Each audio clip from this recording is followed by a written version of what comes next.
Serge? Oui. C'est parti. Ok, merci. Ok. Benvenuto tutti. Well done. Welcome everyone. I will speak English because Luciano doesn't speak French. Just to present you a philosopher of which I think a lot of good and what I think is very important, but what you should think after this seminar will be more important than what I actually think. Luciano is a philosopher. One of the most important philosophers of information that is writing and working on this subject actually in the present time, and with a very original point of view on this subject matter.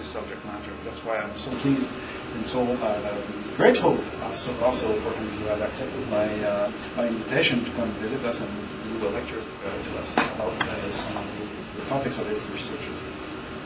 So, as you can see, Luciano has two jobs, I would say. One principal job is to be a teacher at the University of Oxford, philosophy teacher, and the other one at the Université degli Studi di Bari. And I will now let Luciano present himself and the topic and of the subject of his presentation. Welcome. Thank you. Thank you for the presentation as well.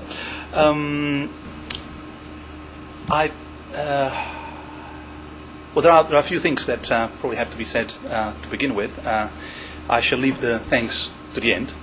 But I'm very grateful for this invitation because it's a great opportunity to interact with the Canadian community. We did struggle a little bit to organize this meeting, and it's a great opportunity to present some ongoing research that I've been working on for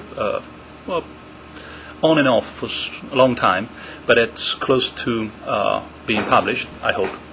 So part of of my interest in being here is to receive your feedback. So obviously that goes without saying that I should be very grateful for any questions and objections that might be put forward.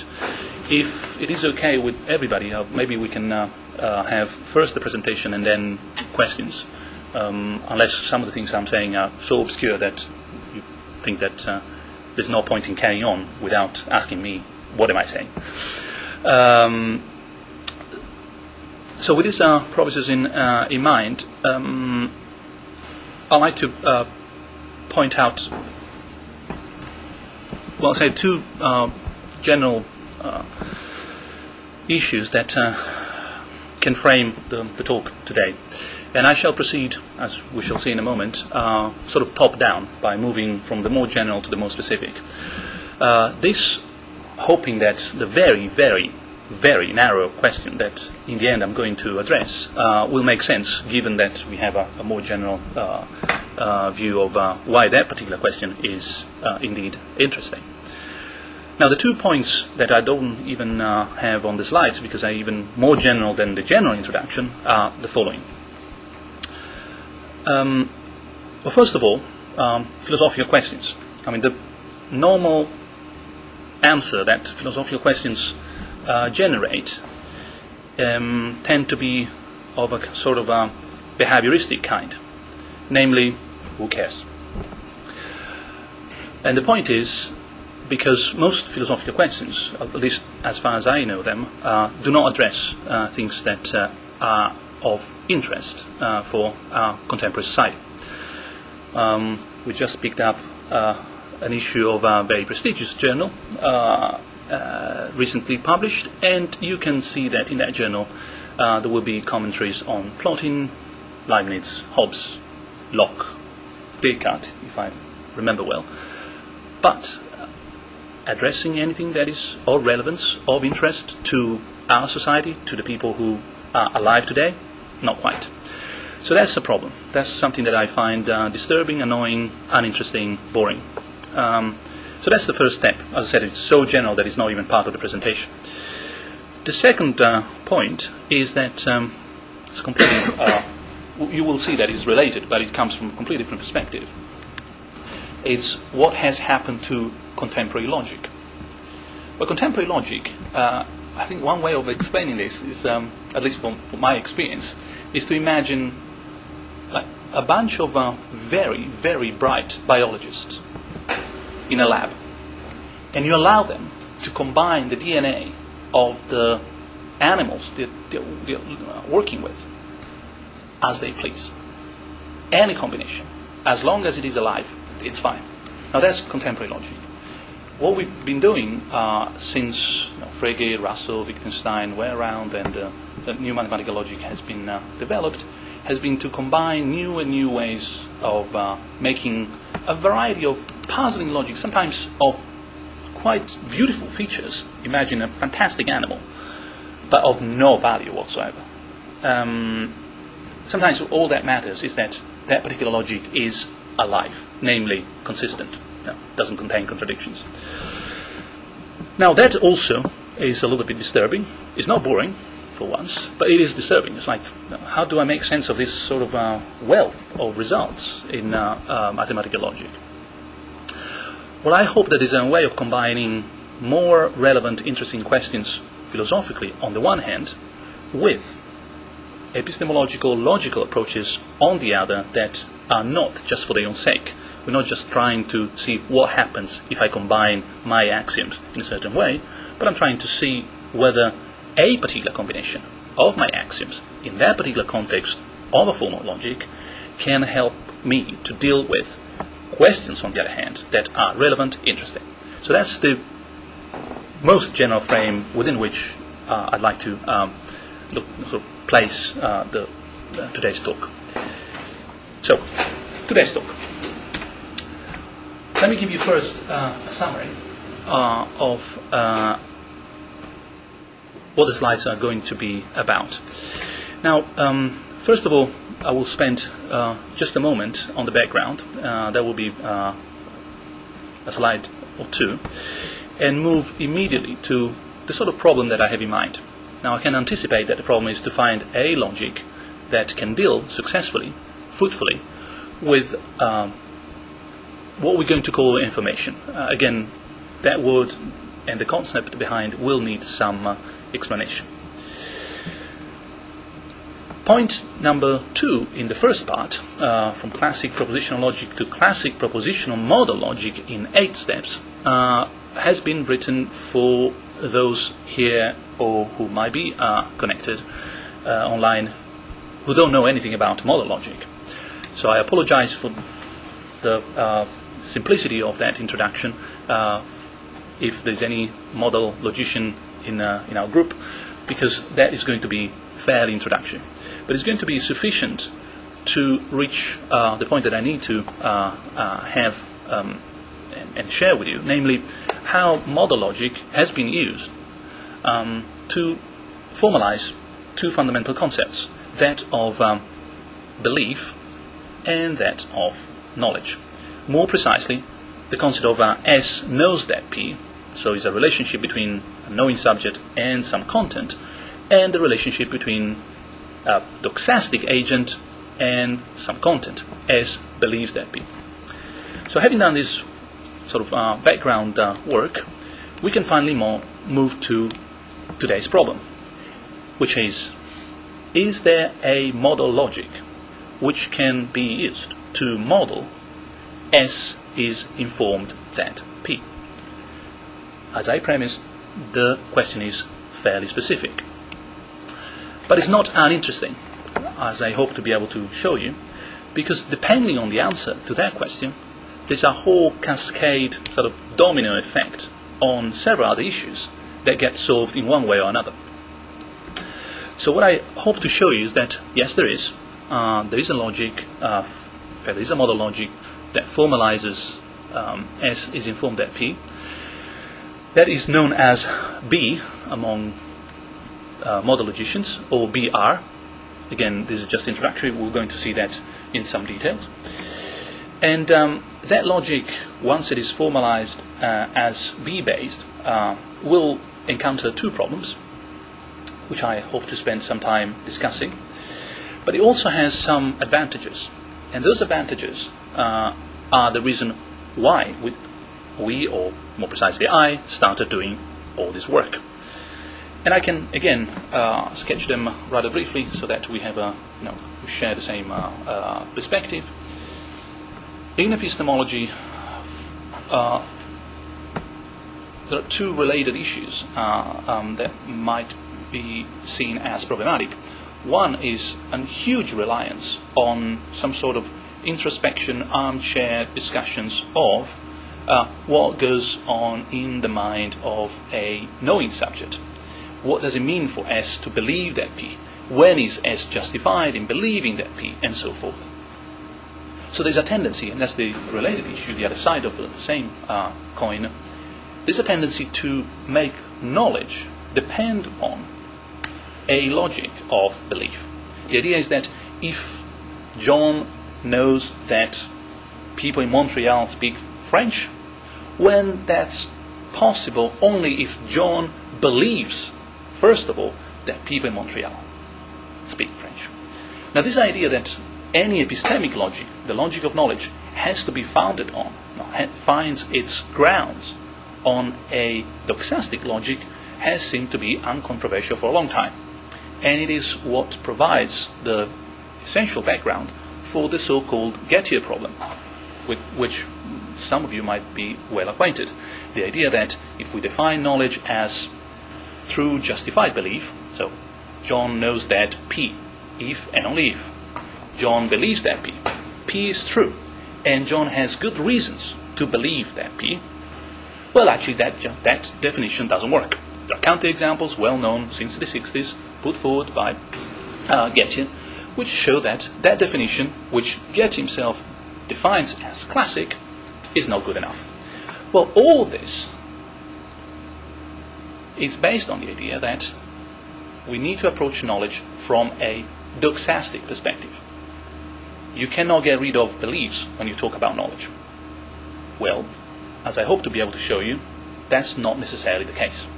There's a way of approaching our understanding of knowledge which doesn't take into account beliefs, but takes into account information, in a way that does not make our logic of information, in its turn, depend on a logic of belief. Now this is all on the table for discussion. It's what we're going to see through the slides.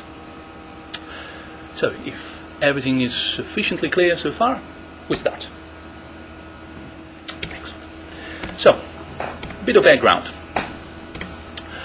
We will talk about information, but of course that is a concept that is open to a variety of interpretations when it is subject to any definition at all. Most of our colleagues in several departments will use the word information as a free token that can be employed in any context, assuming it gets all possible meanings that you want. Now, because of that, some time ago I suggested that it would be nice to have, for this special field, some careful analysis, what I call the philosophy of information, so with not much imagination, which could provide two basic lines of research.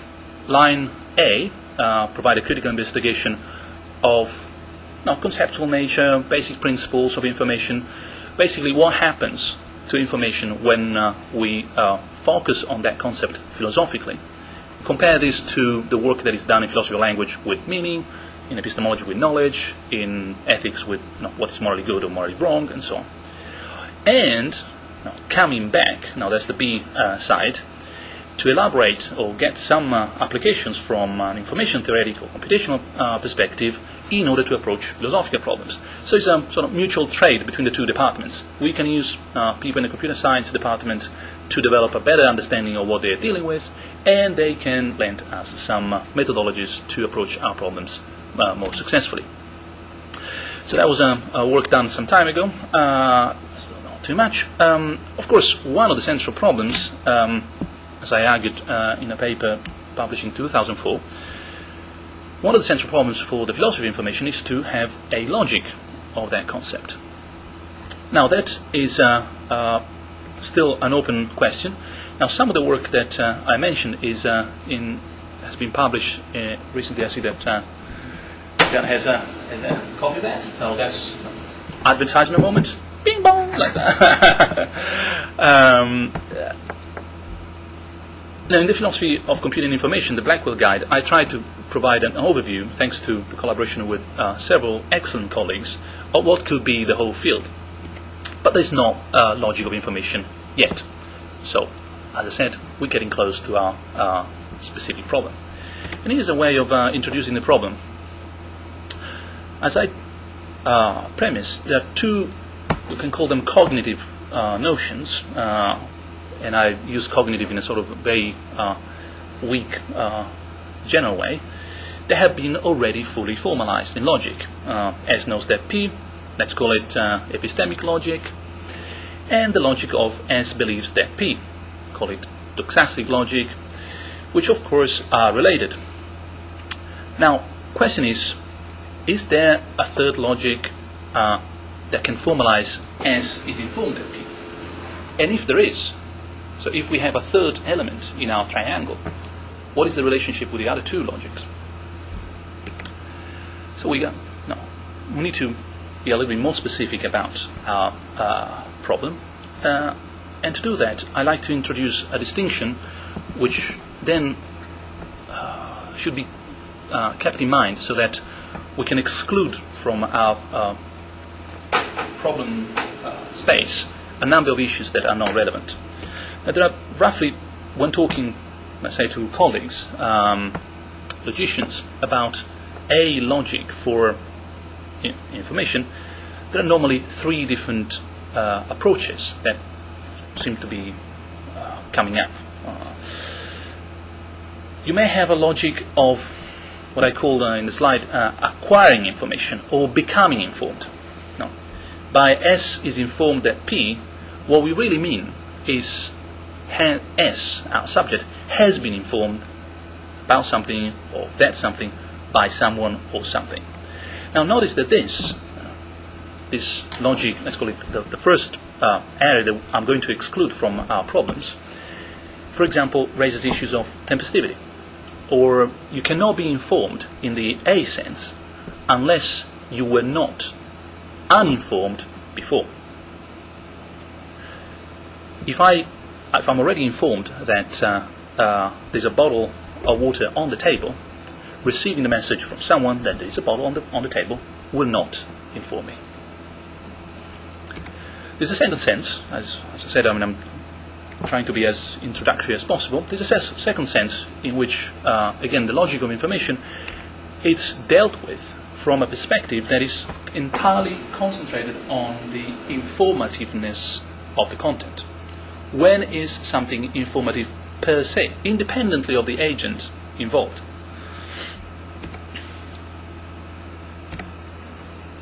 The actual topic in which I'm interested in and that we're going to deal with is C.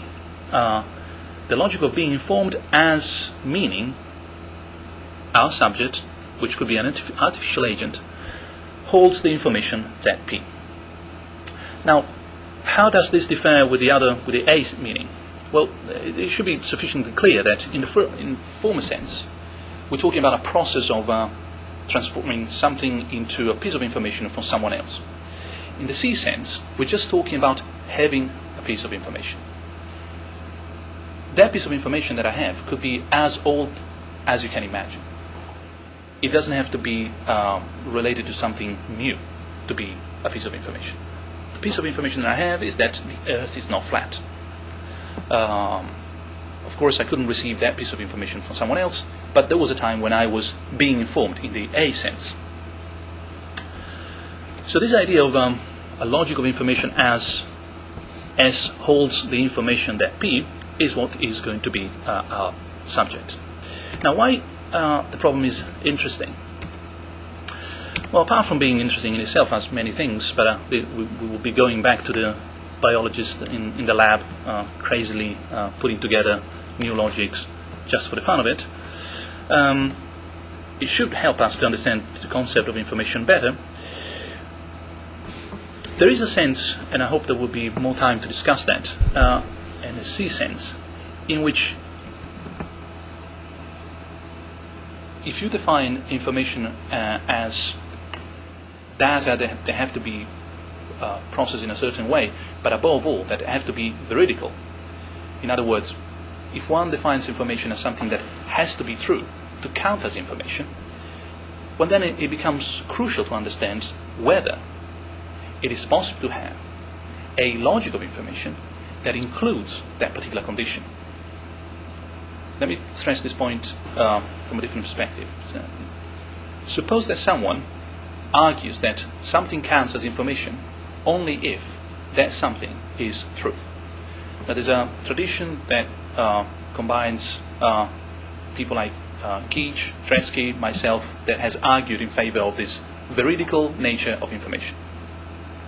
One possible objection to this approach would be that if you adopt it, then you can no longer distinguish between knowledge and information. In other words, the difference between S is informed that P versus S knows that P, that's the objection, is that the difference there is represented by the truth of what is in question. If you erase that distinction, then you are lost. Then you no longer can draw a distinction between epistemic logic and the logical information. A reply to that problem is that no, I can still develop a logic of information which, on the one hand, satisfies the veridical condition of information and at the same time is not identical to epistemic logic. I hope this is not just too confusing. So, initial position, information embeds, requires the truth of what we're talking about. Yes. Objection, you are erasing the distinction between information and knowledge. Counter, reply, not quite. There's a logic of information which satisfies that condition, but it's not identical to epistemic logic. Now, if that's the case, then extra advantage, basically the mileage that we buy with this new logic is provided by the E point. In other words, what I premised at the beginning, if we can have a logic of information which then can develop into epistemic logic, is not identical, but I can escalate, as it were, upgrade my logical information into a logic of knowledge. And at the same time, my logical information is not based on doxastic logic, then I have found a second way of reaching the same conclusion from a different perspective, which doesn't require any reference to beliefs. Now, why is that important? Well, because we might want to talk about knowledge and information when artificial agents are in question. And artificial agents, as far as we know them and build them, don't have beliefs or mental states, at least right now. And we want to talk about information when, or logical information, when simple animals, you make it as simple as you like. If you think that dogs have minds, then make it more simple than dogs. Go down in the scale until you reach a point where you are happy to admit that that animal in question doesn't have a mind, doesn't have beliefs, doesn't have doxastic states. You may still want to talk about that animal as an animal that interacts with the environment through informational means. Well, you need a different logic for that. You cannot adopt the same logic that otherwise would connect knowledge, doxastic states, and so on. So it's sort of a minimalist attitude. And I summarized that in the slide by saying that the thesis, which is taken for granted in many textbooks of model logic that you can choose, namely that KP, now S knows that P, therefore S believes that P, that thesis is not uncontroversial. In fact, you can drop it, because you can simply have KP implies IP. S knows that P implies that S is informed that P, and S is informed that P does not imply that S believes that P. So you basically clear your table from any doxastic implication. You may work with a black box, with a computer, with a very, very elementary animal. It doesn't matter. Finally, no, there's no need to talk about minds. Which means that we can develop a non-psychologistic approach to knowledge, good old Frege, and talk about artificial agents biological non-human agents with some ease. I shall come back to those points. So, the general context, the problem, why the problem is interesting, how to solve the problem. Well, the initial hypothesis is that if there is a logic of information, that's going to be pretty much close to what we already have in terms of epistemic logic and doxastic logic. So much so, one could argue that, in fact, the three sometimes get completely confused. So if they are sufficiently close to be mistaken one for another, then maybe that's where we want to look. If that's where we want to look, that means, back to the biologist in the lab, that we are looking to, we're searching for a sort of logic that is not too fancy. We're not trying to develop something that is unheard of, but we're trying to move within some sort of classical frames where hopefully we can find space for our logic. Now, this is just a hypothesis. I mean, there's nothing that guarantees that we're going to be successful. But if there's any bet, any initial step that we want to take, we're going to try to look within the frame provided by so-called normal model logics, as we're going to see. And within that frame, trying to pinpoint or identify the possible logic that can formalize S is informed by P in the sense specified before. So our logic, hopefully, will be something between EL and DL. So that's basically the general introduction. We now need to go through a crash course in model logic. Now this crash course will be done in 8 slides. If everybody knows what model proposition logic is, I can go much faster. Don't see much feedback here? No? You can assume that most of the people here know that. So I will go pretty fast. Okay, so this is the fastest. Classic propositional calculus, all we need is obviously vocabulary, syntax, semantics, and a proof system. That's the fast bit. Fast enough.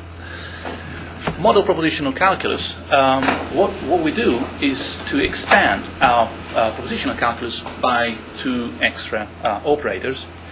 Basically, we need to be able to talk about necessity and possibility, called modalities.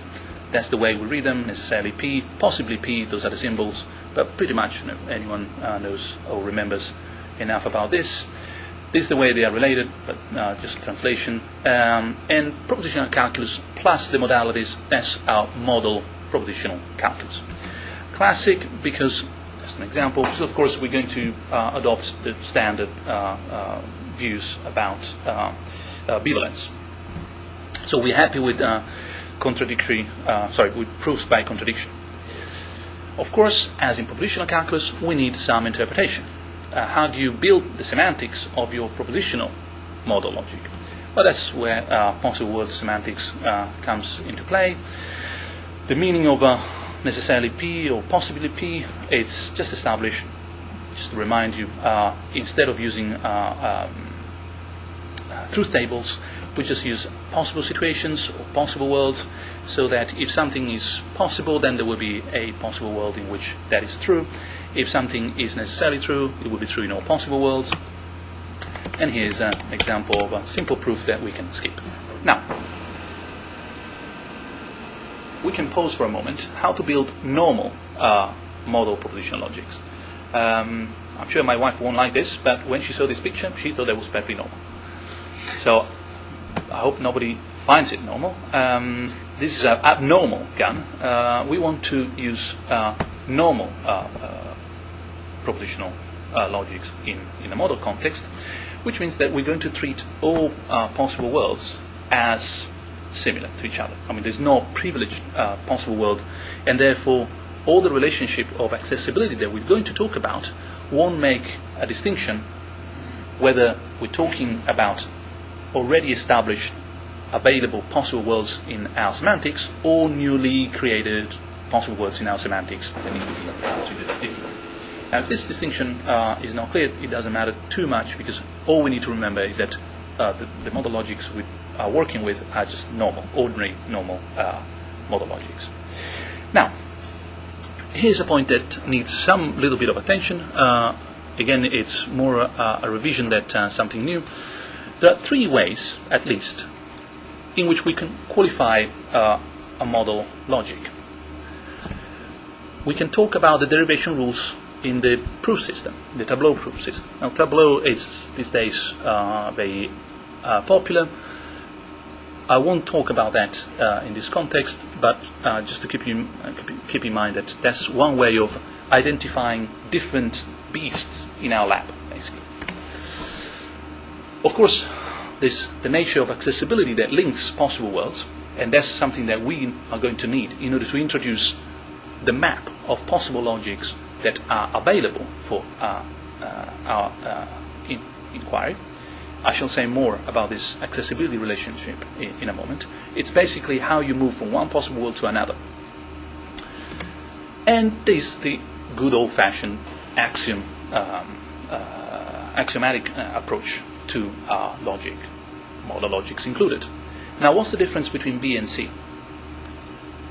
In B, we're talking about the semantics of the model logics, and that allows us a very easy, very simple way of mapping the 12 logics that we're going to need. C, on the other hand, helps us when it comes to decide which logic we want to work on when going to formalize S is informed LP. As I said, it makes it much easier to identify the logics because it's like having the DNA for that particular logic.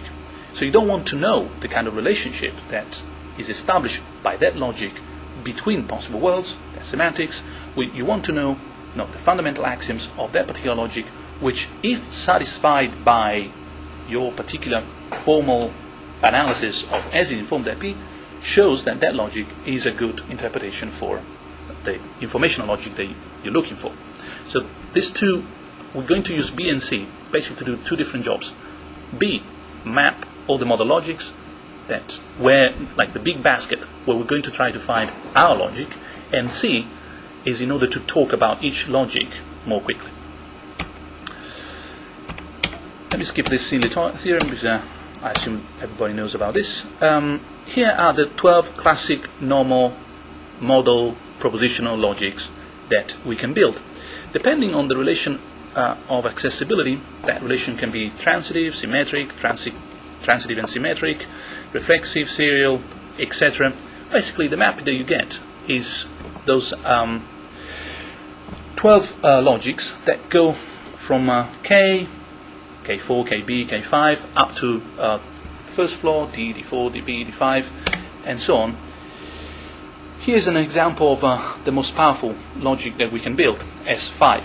S5 is a logic that assumes that the relation of accessibility between possible worlds is an equivalence. It's reflexive, it's symmetric, it's transitive. So basically you move from the weakest classic, normal, model, propositional logic, which is K, bottom left, to the most powerful, S5, through different implementations of more and more flexible, inclusive, you choose the metaphor, kinds of accessibility relation. S5, that's the example in the second half of the slide, shows that from the possible world X, you can have access to Y and to Z. Each world has access to itself, and that's also symmetric and transitive. Right, so here is a way of making sense of these different logics. The small picture, the diagram on the left, I'm going to show it to you sort of bigger picture in a moment. What I'd like to call your attention to at the moment is the different axes. There's an axis that I label, that's my own label, Aristotelian axis, which concerns, we're going to see, truth. Basically moving from K to D, bottom left, moving up from K to D, what happens is that first you implement an axiom which guarantees, in terms of doxastic logic, consistency. More on this in a moment when we're going to talk about the axioms. If you move from D to T, then you're going to implement an axiom that, once interpreted epistemically, guarantees truthfulness. The other axes, the Cartesian axis, the Socratic axis, the Platonic axis, they guarantee different properties. I don't want to spend too much time talking about those properties right now, because they will come back in a moment when we talk about the axioms themselves. Just a note to say that Socratic axis and Platonic axis, those are well-established names in the literature, whereas Cartesian and Aristotelian are of my own making. Right, so here is the big picture. The big picture shows that in these 3 floors, or ground floor, first floor, second floor, what you have are different implementations of a bunch of axioms. You can move, just to give you an example, from K to KB, left, right, bottom level, by implementing the axiom called A8. You can then move up, KB, up all the way to B if you implement A4. So you skip the B by going all the way up to B, and from B plus A7 to S5.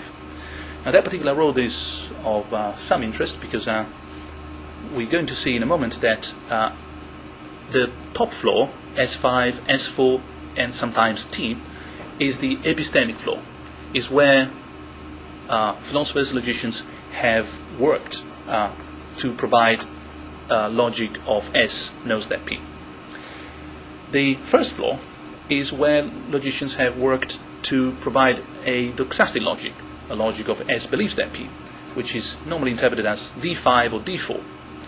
And as I said at the beginning, I hope to be able to show that actually the logic that we need is the central placed B, which is placed somewhat in between epistemic and doxastic.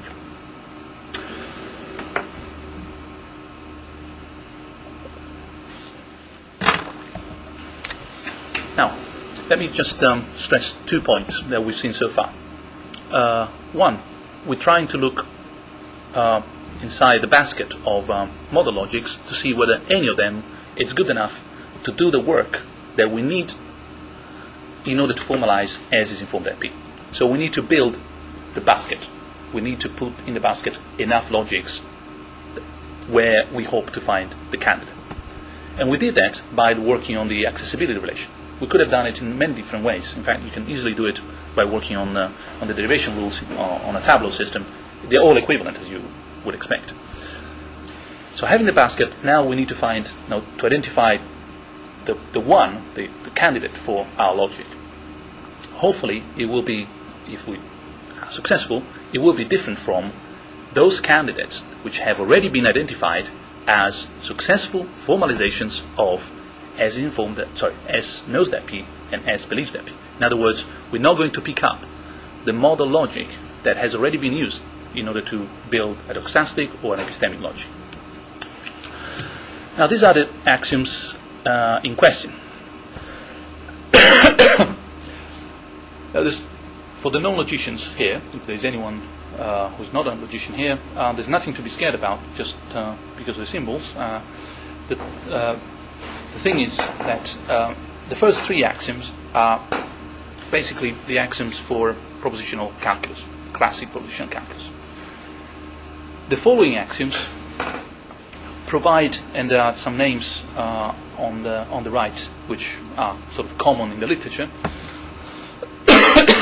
provide special formalizations of properties that a model logic will implement. As in any sort of good cooking experience, we want to have the right ingredients. So consider this list as all the ingredients that we have in order to cook our information logic. Some of the ingredients are inevitable, like the top 3, A1, 2, and 3. Those are the axioms for any propositional logic that we want to have to begin with. So those 3 will be implemented by epistemic logic, doxastic logic, information logic. Won't make any difference. It's on the other remaining 7 that the game is played.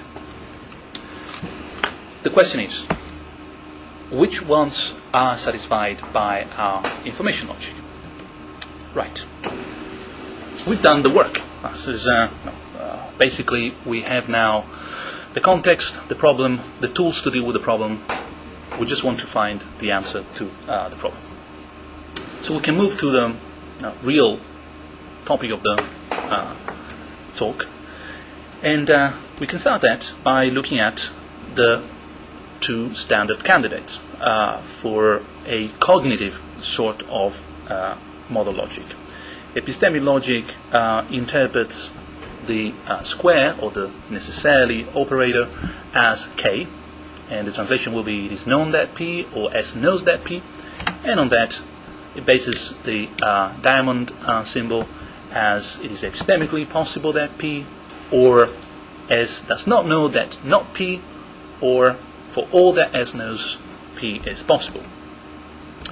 Now, likewise, for the doxastic logic, again, S, it is believed that P, or S believes that P, and so forth. Where do we place them? Well, I told you that epistemic logic is on the top floor. You can have stronger or weaker epistemic logics, depending on whether you use S5, S4, or T. Actually, to be completely precise, after T, there are ways of building epistemic logics which are no longer normal. We won't enter into that. There's no need. Within the normal domain, those are the three that sort of basically play the right role. And mind that normally it is S5 that is assumed to be the epistemic logic. In the case of better go back here. I didn't put it in red letters, but D5, D4, and D are, of course, as I said, the logics that are used to formalize S believes that P. As far as I know, there's no known normal model propositional logic employed to formalize anything weaker than D. But as, again, remember the biologists in the lab, it's always possible to have fancier and stranger animals in your zoo.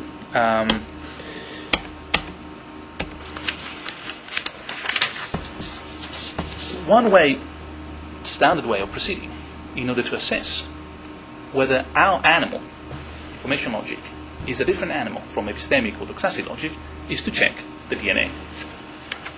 I told you, we built the map by using the analysis of accessibility rules, but we now talk about each of the 12, in fact, many less, just the top 8 logics, by talking about the DNA, how they are constituted by the axioms that they implement. Now, there are a number of axioms that are shared by several logics. I listed in the first column the propositional calculus A1, A2, A3 axioms. Those are common to all logics. Distribution, again, just imagine reading the top formula, that square x and so forth, saying x believes that da da da da da, or x knows that, or x is informed that. Well, think. X, John is informed that P implies psi. If that's the case, then if John is informed that phi, then John is informed that psi. If you are informed that smoking therefore cancer, just an example, then you are informed that then if you are informed that smoking, then you're also informed about cancer. Basically, that distribution works throughout the logics we're dealing with. It's not particularly problematic. The consistency axiom, that's the weakest possible assumption that we can have in a cognitive logic when talking about things like belief, information, knowledge. It basically says that if John believes that P, then it is not true that John believes not P. And this, of course, now applies to knowledge, applies to information. The rule of inference, we'll leave it on one side because it's actually problematic, but it's assumed necessarily if you want to have any way of building your axiomatic system. Mind that is not an axiom, it's a rule of inference, of course. So these 5 axioms, 1, 2, 3, 5, and 10, are shared by our logics in a way which is not particularly problematic. It is the other axioms that generate more difficulties. Here they are, 4, 6, 7, 8, and 9. AT, it's a bit of a different issue. We're going to see it in a moment. And here is where the whole case for an information logic rests. Depending on how you analyze this table, you're going to have or you're not going to have an information logic as independent or different from epistemic logic and stochastic logic.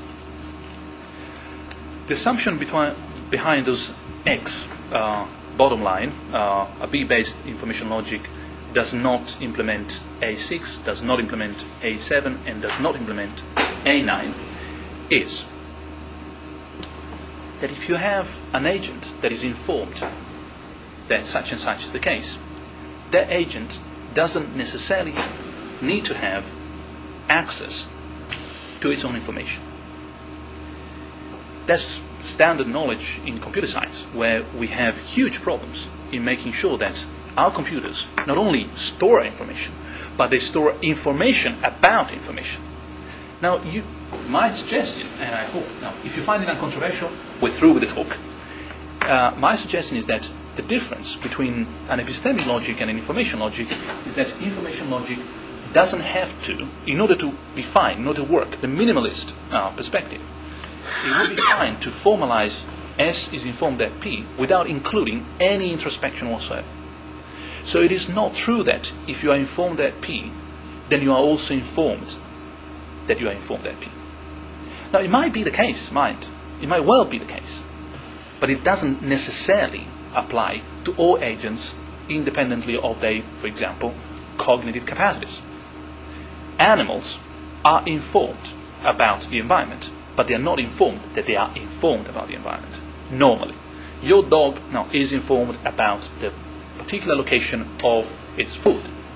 He's not informed about his information of where the food is.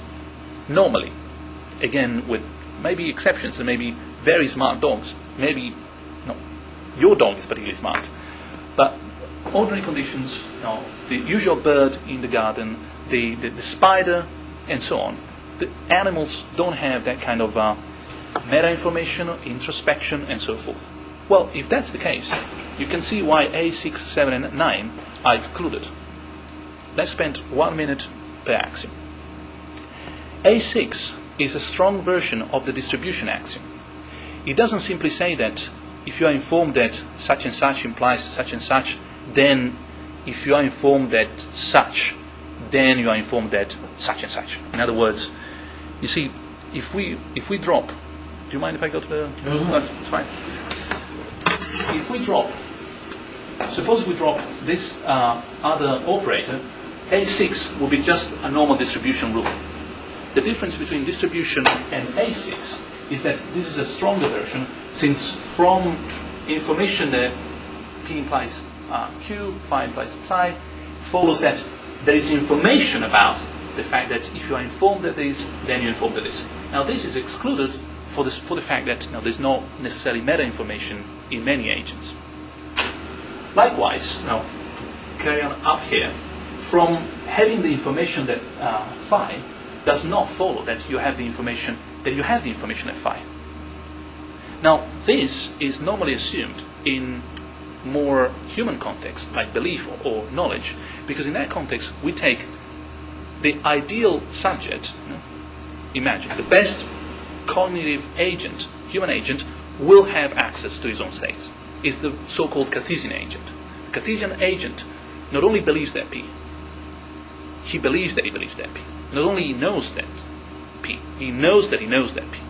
Now, the best, most ideal informational agent doesn't have to have that. You can have an ideal, perfect agent who can, but doesn't have to have access to its own states. So the best animal we can think of can still be a dolphin, can still have perfect information about the environment without implementing information about its informational states and so forth. So here is basically another difference between epistemic logic, doxastic logic on the one hand, and informational logic on the other. Again, we're not including any introspection, any meta information just by default. Mind that I'm not saying that that's not implementable, it's not doable. It is doable, but it requires something more. It's not true by default. The other one, A9, is just another version, again, of if it is, as far as X is concerned, to the best of his knowledge, phi, then he knows that to the best of his knowledge, phi. Again, this application to the states, to the informational state in which the agent is, there is full awareness of that particular state. Now, if this normally, let's say, these three axioms are not particularly problematic, and that's a big if. There's need for more arguments, which I hope we might develop during the second stage. Then there's a problem about what we are including. So let me distinguish between these two issues. We are excluding certain axioms from our logic. Is that all right? Well, I think it is. I hope I've convinced at least most of you that that's fine, because we're not including introspection, generally speaking. How about the things that we are including? Is that also right? Well, see, the problem here is that A4 is the difficult issue. A4 says that, contrary to what happens to doxastic logic, where, as you can see, we don't have A4, because it is not true that if X believes that phi, then phi. It is not true that if I believe there's a horse in this room, then there's a horse in this room. Obviously, I'm free to believe whatever I wish, without therefore hitting the truth. On the other hand, as we know, since Plato onwards, there's one thing about epistemology that all philosophers have agreed upon, and that is that if you know that P must be true. You cannot know something if that something is false. Mind the distinction here between knowing that something is false. Of course, I know that it is false that the earth is flat, but I do not know that the earth is flat. Why? Because it is not true that the earth is flat. So, if we keep this distinction in mind, you see that why this is a standard axiom in epistemic logic, is also an axiom that is normally, classically denied in doxastic logic, and I'm arguing that it is fine to include it in information logic. Here we need a whole battery of arguments, of course. Is it true that information entails the truthfulness of what you're talking about? Am I not informed all the time by the news, and then it turns out that it wasn't true? Like, am I being told that such and such, and then in the end, yes, that's possible. I will not enter into this particular discussion now, because it would take another couple of hours. There's basically a whole battery of arguments, and we can enter into that during the discussion session, that show that people are usually confused when talking about false information, as if false information were a type of information. It is possible to show, or at least it is more plausible to assume that information, to be information, has to be true, and therefore that false information is not a type of information, but is not information at all, rather than the opposite. So if you have to choose between these two alternatives, is information something that then gets qualified as either true or false? Or is information something that is necessarily true, and if something is not true, then it cannot be information? Well, most philosophers, the good ones at least, obviously, will go for the truthfulness of information. What's the difference here? I just hinted, then we move on. Is the difference between talking about a false policeman? Is a false policeman a type of policeman? Of course not. Is someone who is not a policeman, full stop. Whereas a false proposition is a proposition which is false. So this distinction between using false as in not genuine, or negating what you're talking about, well, that's the distinction, and why we get confused sometimes about talking, well, there's plenty of false information around. No, what you're really saying is that is misinformation. In other words, it's not information. If you ask me, what language do you speak in Montreal, and I tell you Chinese, I didn't give you a piece of information. If you believe that information can be false, I did. I just give you a piece of information. What happens to be false, I'm sorry, not quite. You didn't give me any information, you gave me misinformation. False information in the sense of the false policeman. You didn't give me anything. But false information can work like good information. Yes, it does. Of course, a false policeman can still stop a robbery from happening. Fine. It doesn't make that gentleman a policeman anyway. Of course, you can work with false information. Now, in science, we've been doing that for centuries. It doesn't make that piece of information any more genuine than if it were false. So obviously, you can work with false information, you can talk about false information, but don't get confused about whether something is or is not information depending on whether it is true or false. Because something to qualify as information, it has to be true. It has to portray basically how things are outside there. So hopefully you might be convinced about A4. We've done A6, A7, we've done A9. I want to leave A8 for further discussion later. Let me talk about AT for a moment. This axiom here, and we're almost through, by the way. This axiom here, please, you should notice that there's a y here. So x, y, x. What's the difference? Well, the difference is that by denying these axioms, 6, 7, and 9, we might be subject to the following criticism. You are denying the transmissibility of information.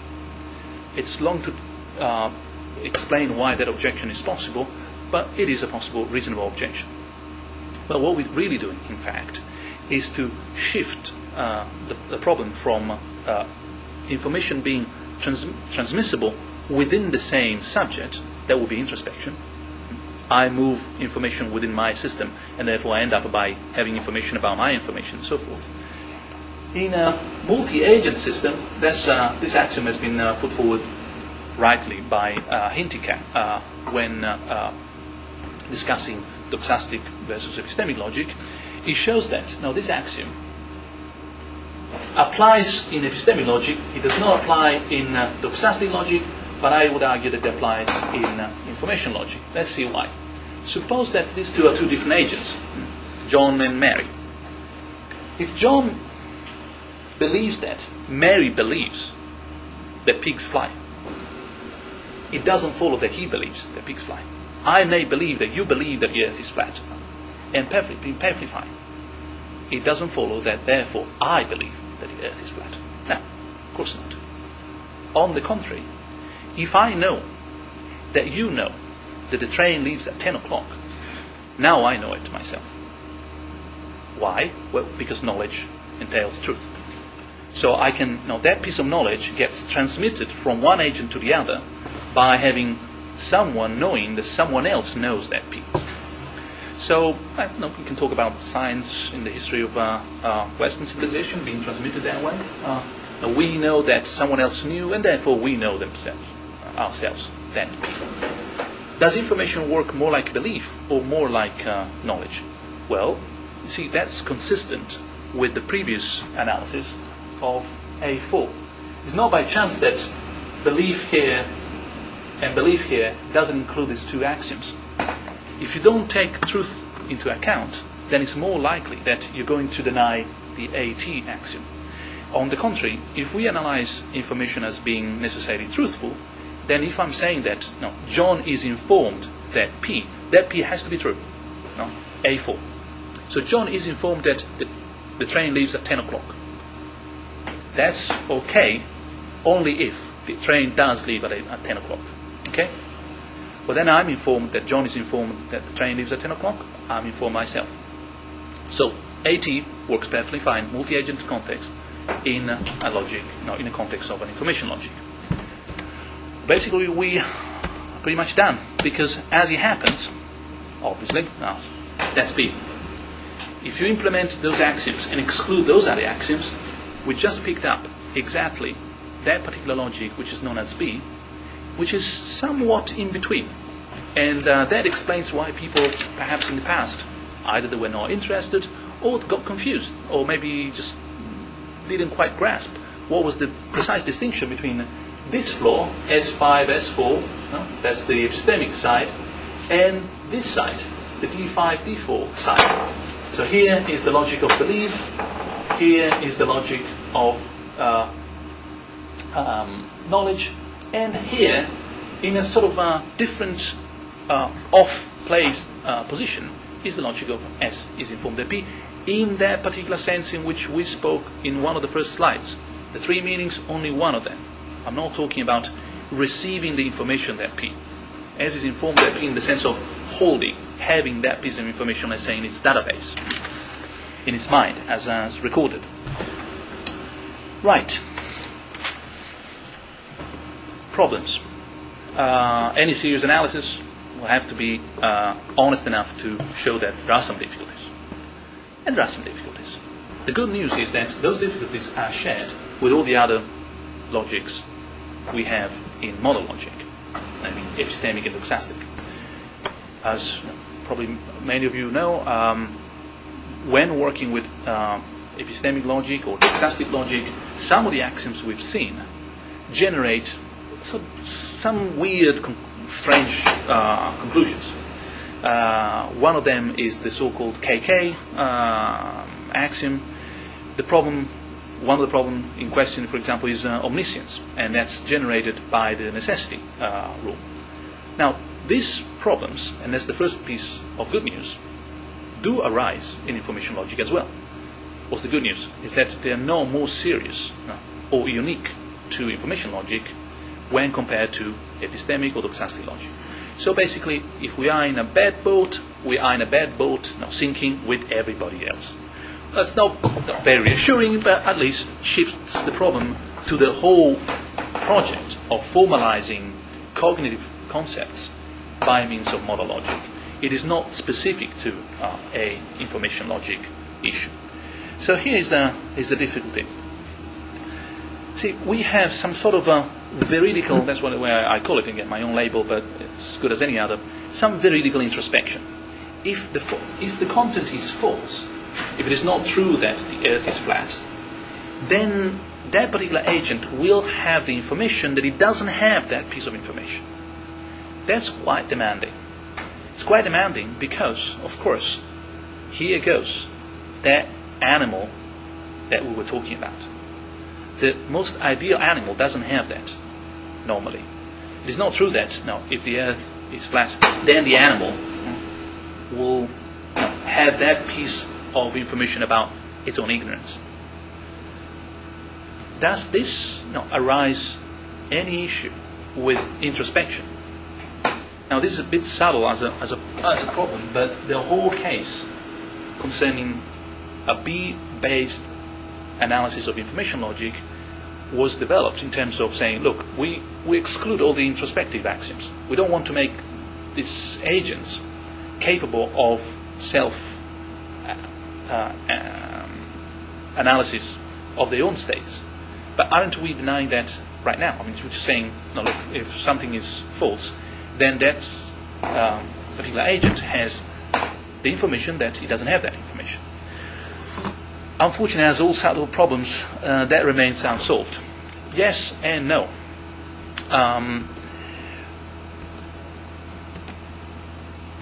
There are two versions of that particular axiom. Is the axiom that actually qualifies B as different from the other logic, so it's not something that we can easily disregard. The two versions are just completely identical, of course. It's a matter of translating symbols into different symbols. What's the issue here?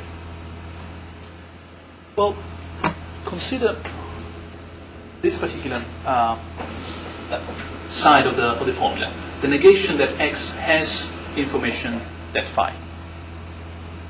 Well, you can build on this by saying, well, if X doesn't have the information that phi, then it has the information that such and such.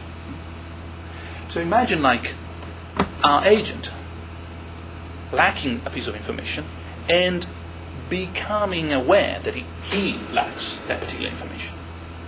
That's one way of reaching this particular conclusion. The X has the information, the X does not have the information that phi, via introspection. The other way however, doesn't require introspection at all. I don't know, to be completely honest, what it does require.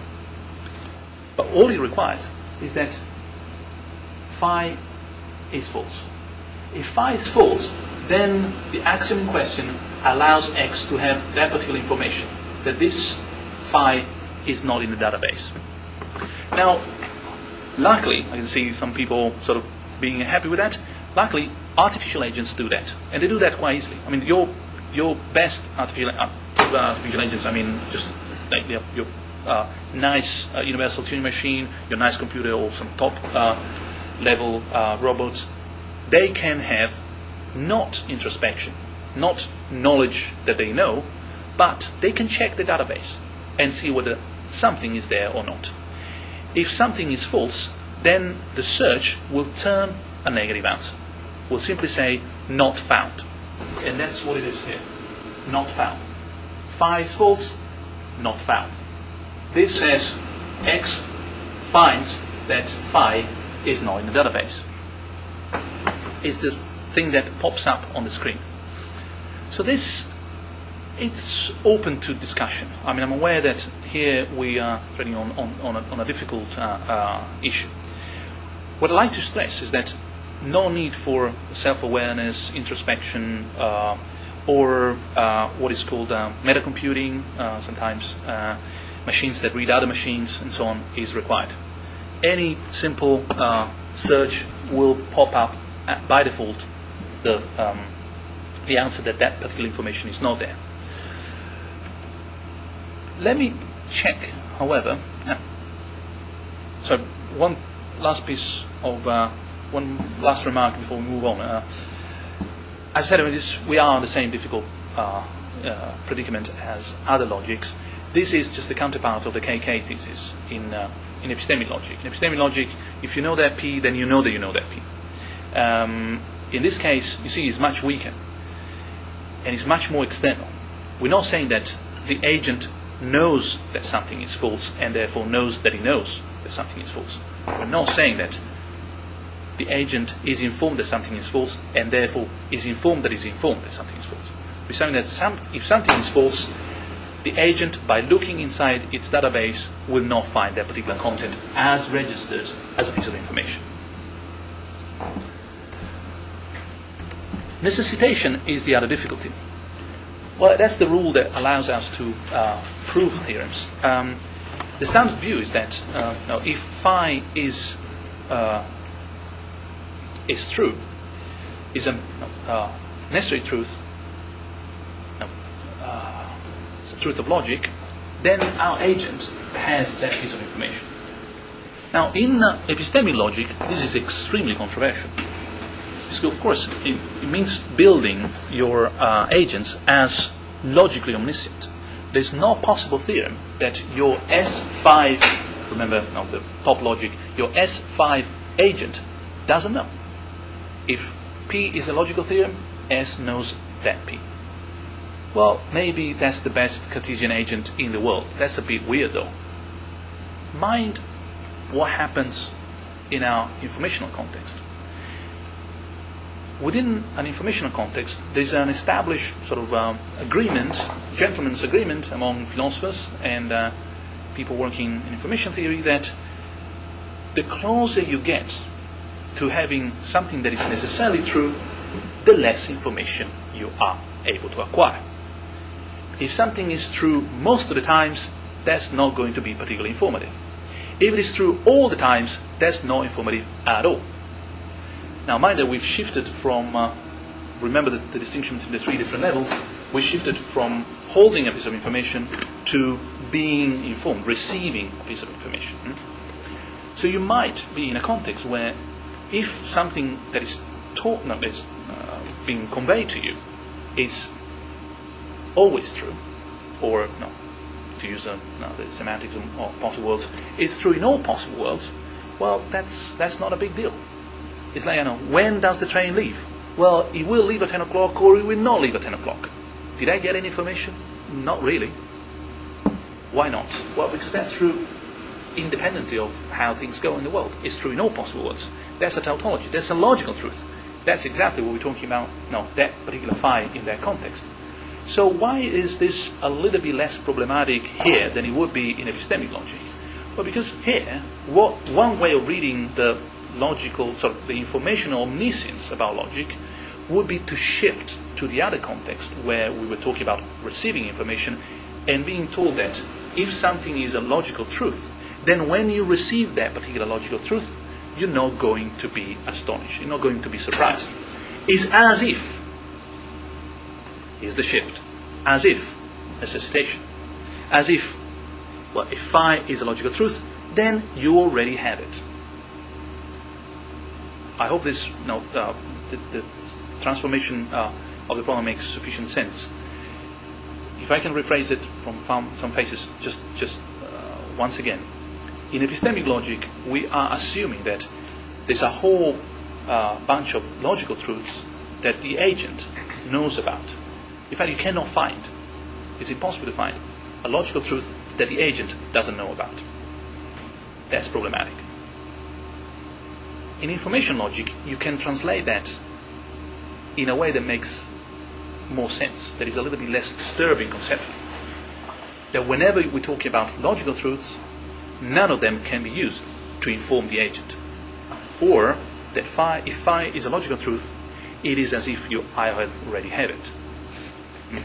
So that's, I hope to, I'd like to stress just out of honesty, it sounds a little bit like the game with 3 cards and you have to put your money on it and you never win. But so to make sure that I'm completely honest about this, we are shifting here between a concept of as is informed IP as in holding the information to a concept of as is informed IP as in is receiving information. Okay, so by making this shift, you can interpret necessitation as saying that no logical truth will ever be informative, or changing the vocabulary, if something is a logical truth, I already have it. I'm not going to be informed by that particular logical truth. Right. So this is right.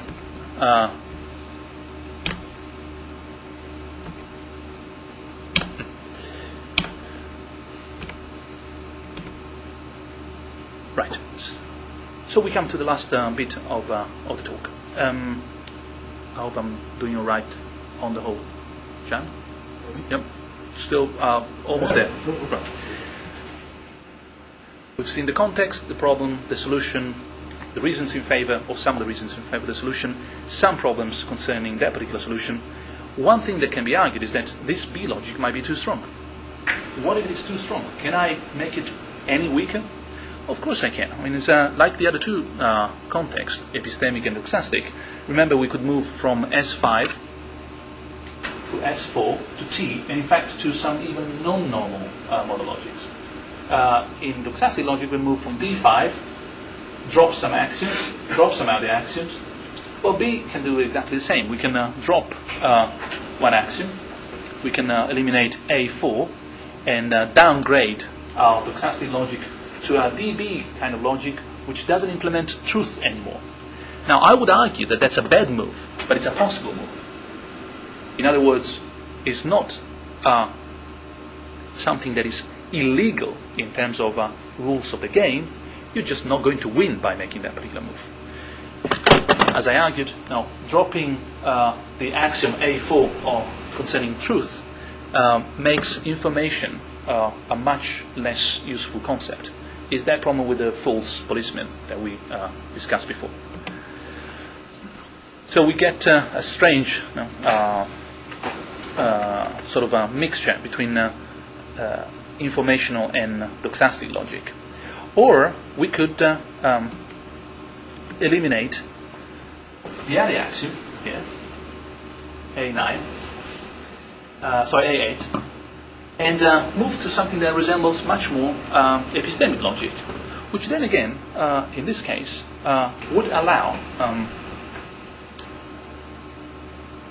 a perfect contact with the 3 different logics that we're working on. So my general perspective on this is that if we want to move from an informational logic to the other 2 contexts, that's perfectly fine and possible. We just shouldn't make that particular move if we want to formalize our concept as precisely as possible. So basically, there are ways of combining our informational logic with the other two by shifting around the relevant axioms. So here are the advantages, finally, of our logic. Well, first of all, we can discharge now the sort of assumption that is, as I said, shared by many textbooks, even in introductory textbooks to model logic, that if X knows that P, then necessarily you have to analyze X knows that P in terms of X believes that P, because you can do this. You can just analyze X knows that P in terms of X is informed that phi, and if we look at the previous map, you can see that you can either analyze S5, S4 in terms of D4 or D5, or you can go S5B or S4T, skipping the whole doxastic business completely. And in fact, you can go down to some other things that these are D and DB are not qualified as doxastic. They just don't belong to the context of logic for S believes that P. So we can drop a fundamental assumption in the literature, and we can try to approach the Gettier problem. Remember, now how do I define S is informed that P, or in terms of justified true belief? Well, for those of you who recall what the difficulty there is, people have tried to do, well, basically strategies have been of two kinds. Two families. I'm talking about like 40, 50 years of research. There's a whole family which tries to see whether by sticking to those three conditions, justification, truth, belief, you can manipulate those conditions as to make the definition fine. Or, alternative strategy, you add at least one more condition. You say, oh, look, if these three conditions don't really work, well, let's add something else. Let's add number 4. Either of the two big families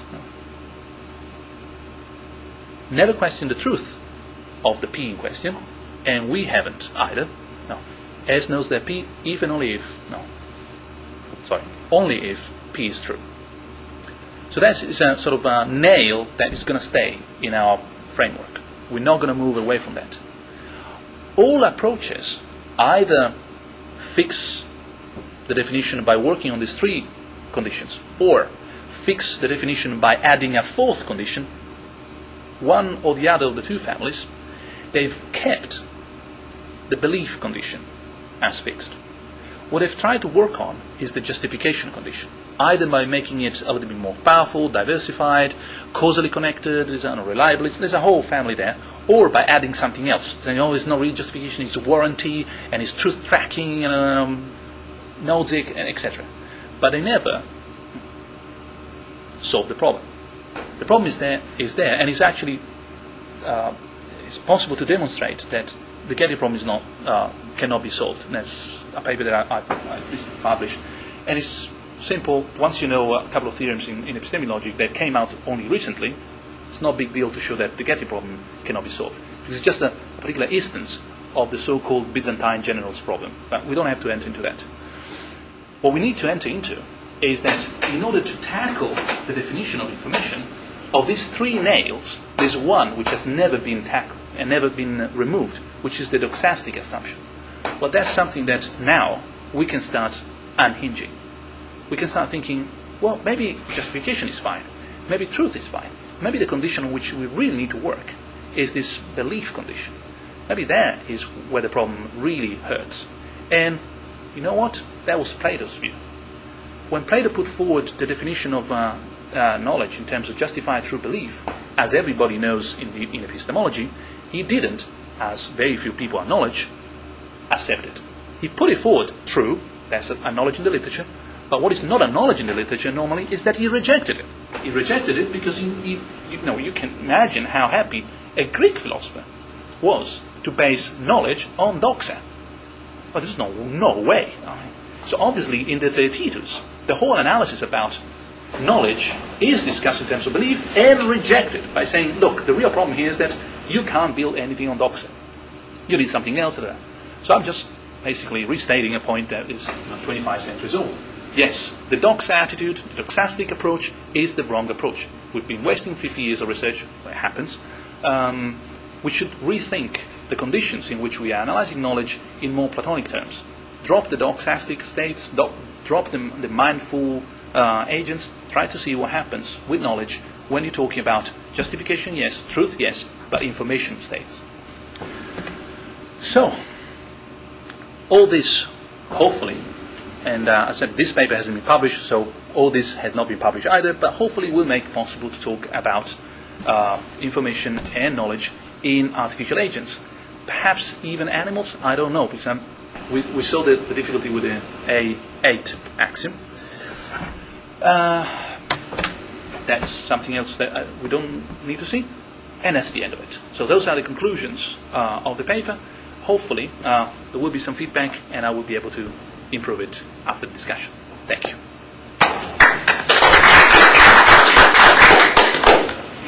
You are all okay with it. We will take 10 minutes of break and be back in 10 minutes with coffee, and we will start the question and answer discussion. Thank you. So it's 3:30. Let's be back at the latest 3:45. Where do we get the coffee?